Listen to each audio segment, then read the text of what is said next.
Let's bring in Brett Eagleson, whose father was killed in the attacks and is now the president of 9/11 Justice. Brett, what was your reaction when you heard the news of this plea deal? Well, it's just terrible and it's shocking. And just yesterday, I sat with over 500 family members in the Southern District of Federal Court in Manhattan, where we waited 23 years for a trial in that court, and we found out about all the role that the Kingdom of Saudi Arabia has played. We finally got access to documents that the FBI and the DOJ has finally shared with us, and this is exactly why, and this is the importance of why we need a public trial. Look, the United States government does not want the American public to see what these individuals have to say. They want to wrap 9/11 up in a box and put a little bow on it and put it on a shelf and never have to deal with these painful, tough issues. We need a president who's going to be strong on this issue. We need a president who's not going to put Saudi Arabia first. And no offense to all the people that voted for Donald Trump, he's riding the Saudi gravy train. We need people like Kamala Harris and others to step forward and be strong on this. We need former President Trump to be strong on this issue. They cannot put these animals away and not let them see a trial and have a court or their right to justice. America is founded upon the principles of justice. We need a lawsuit, we need a day in court, and we need a hearing. You cannot put these individuals away without hearing what they have to say.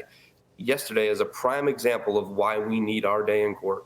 As part of the plea deal, the terrorists have agreed to respond to questions from the family members of victims. Brett, are you planning on submitting questions? And if so, what are you going to ask the people who killed your dad?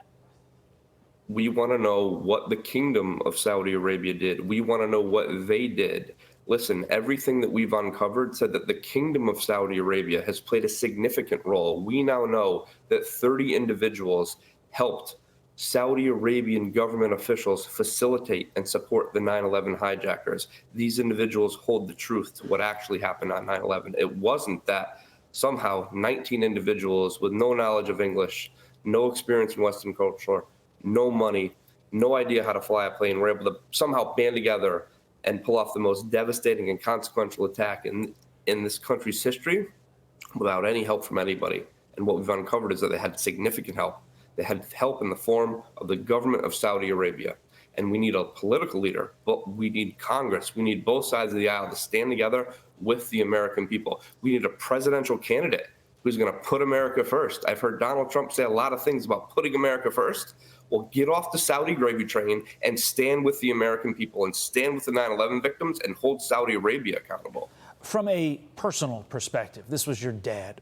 What's going through your mind when you hear that the person and people that killed your dad are not themselves going to be put to death based upon a plea deal struck by your government? The person and people that put my dad to death are standing in court in Southern District of Manhattan. It's the government of Saudi Arabia. I take no position on these people who are getting a plea deal. Plea deals, as far as I'm concerned, are a way for the United States government to subvert the truth. We need a trial. And if they know anything about what Saudi Arabia did, we need to hear it from them. Whether they live or die, I don't really give crap, right? Like, that's for God to judge. If they want to rot away in a jail cell, if they want to be martyrs, then maybe living and rotting away in a jail cell is the way to go. But I don't really take a position on life or death. That's above my pay grade. I want to know what these individuals know about what the government of Saudi Arabia did to kill my father. It's tough to question you for having those questions. I would share them as well if my dad were killed now 23 years ago. Brett Eagleson, thank you for your time this morning. Appreciate it, sir.